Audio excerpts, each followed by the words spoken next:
पालकमंत्री म्हणून बीडमध्ये दौऱ्याची सुरुवात करताच अजितदादांनी कार्यकर्त्यांना सज्जड दम दिला। विकास कामं करताना कोणी खंडणी मागता कामा नये, अन्यथा मकोका लावायला मागे पुढे बघणार नाही असा थेट इशाराच अजित पवारांनी दिला। तर तथ्य नसेल तर कारवाई करणार नाही असंही त्यांनी ठासून सांगितलं। तसंच वेडवाकडं काम सहन करणार नाही, विकास कामं करताना मी जातपात बघत नाही असंही त्यांनी स्पष्ट केलं। काम करताना चारित्र्य स्वच्छ ठेवा, दृष्ट प्रवृत्तीची लोक आपल्या आजूबाजूला राहता कामा नये असं सूचक वक्तव्यही त्यांनी केलं। तर सड्यासारखे रंग बदलणारे लोक सगळीकडेच असतात असं मार्मिक भाष्य करत दादांनी नाव न घेता राजकीय नेत्यांना घणाघाती टोला लगावला।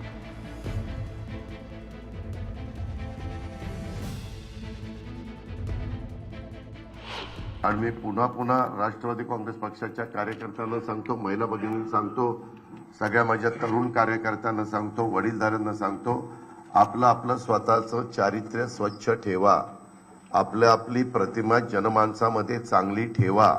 चुकीच्या प्रवृत्तीची लोक आपल्या आजूबाजूला अजिबात राहता कामा नये। त्या संदर्भामध्ये पण काळजी सगळ्यांनी त्या बाबतीमध्ये घ्या। उद्याच्याला कुठल्या बाबतीमध्ये मला जर कळलं तर मी पोलिसांना तिथं सांगणार आहे, राजकीय हस्तक्षेप पोलीस लोक करत असताना मी होऊन देणार नाही। जिथं तथ्य असेल तिथं संबंधितांच्यावर कारवाई केली जाईल, जिथं तथ्य नसेल त्या संदर्भामध्ये कारवाई करण्याचा प्रश्न येणार नाही। पण मला इथं बसणाऱ्या इथं जिल्हाध्यक्ष आहेत, तालुका अध्यक्ष आहेत, महिला अध्यक्ष आहेत, इतर वेगवेगळ्या सेलचे प्रमुख आहेत, अनेक सहकारी आहेत।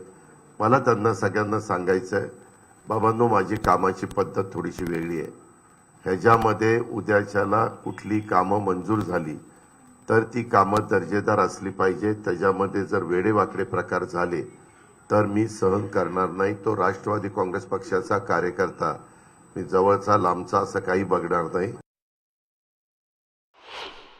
टीव्हीला वगैरे दाखवलं जातं चॅनलला, कुणी रिव्हॉल्वर काढतं, वर काही रिव्हॉल्वर उडवतात, कुणी इथं रिव्हॉल्वर वगैरे लावून फिरतात।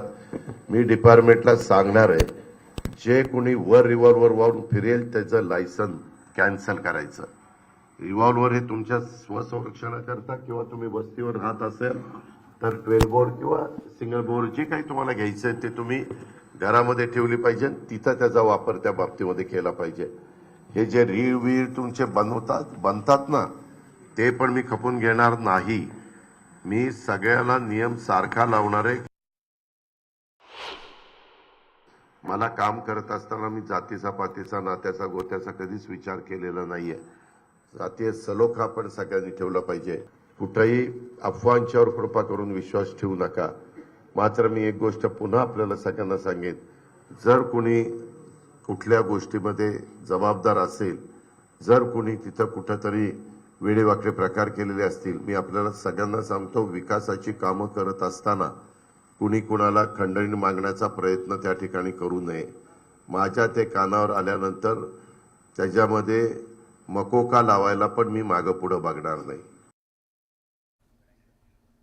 दरम्यान धनंजय मुंडेंच्या राजीनाम्याबाबत उपमुख्यमंत्री अजित पवार यांनी जी भूमिका मांडली आहे तीच आमची भूमिका असल्याचं स्पष्ट मत मुख्यमंत्री फडणवीसांनी व्यक्त केलंय। अजित पवारांनी मुंडेंच्या राजीनाम्याबद्दल दादांनी भूमिका स्पष्ट केलेली आहे, तीच भूमिका अधिकृत असेल असंही फडणवीस म्हणाले।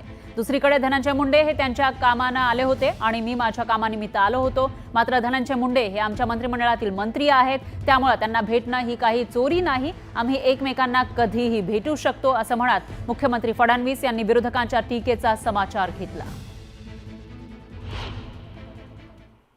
पहिली गोष्ट तर एक लक्षात घ्या की ते त्यांच्या कामाने आले होते, मी माझ्या कामाने आलो होतो, त्यामुळे आमची भेट झाली नाही। पण सकाळी आमची भेट झाली होती, कारण आम्ही म्हणजे त्याच्यापूर्वी कॅबिनेटमध्ये वगैरे काल सगळं आमची भेट वगैरे झाली होती। त्यामुळे काही धनंजय मुंडे हे आमच्या मंत्रिमंडळातले मंत्री आहेत, त्यामुळे त्यांना भेटायची चोरी नाही। ते मला कधी भेटू शकतात, मी त्यांना कधी भेटू शकतो, कुठल्याही कामाकरता भेटू शकतो।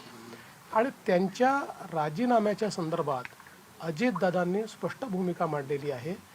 अजितदादांची भूमिका हीच अधिकृत भूमिका आहे। तर फडणवीसांनी अनिल देशमुख, संजय राठोड, अजित पवार यांचा राजीनामा मागितला होता। आता धनंजय मुंडेंचा राजीनामा घेण्याची वेळ आल्यावर फडणवीस गप्प का आहेत असा टोला काँग्रेसचे प्रदेशाध्यक्ष नाना पटोलेंनी लगावलाय। अजित पवारांचा राजीनामा झाला होता, तेच फडणवीसांनी मागितला होता।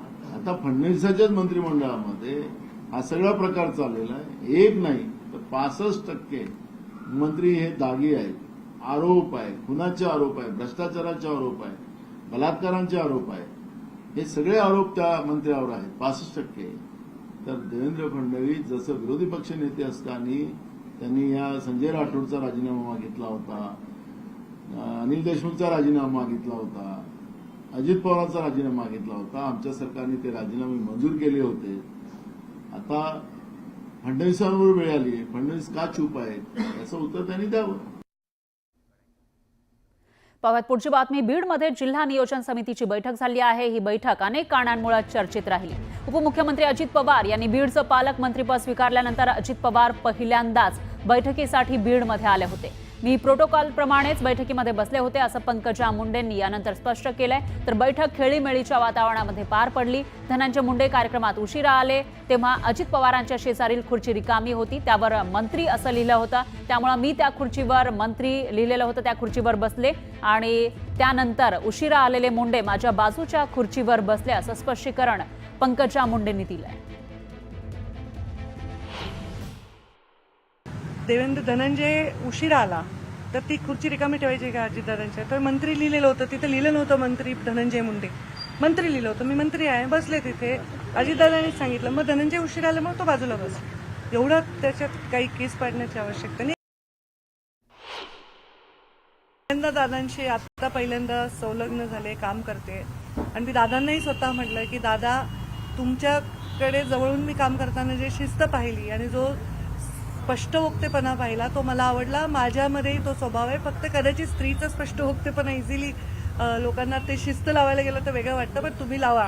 शिस्त आणि स्पष्टवक्तेपणा, स्वच्छता, नीटनेटकेपणा या सगळ्या गोष्टी मला त्यांच्या सगळ्या पर्सनॅलिटीमध्ये दिसल्या आणि मला वाटतं त्या खूप चांगल्या आहेत राजकारणात. यानंतर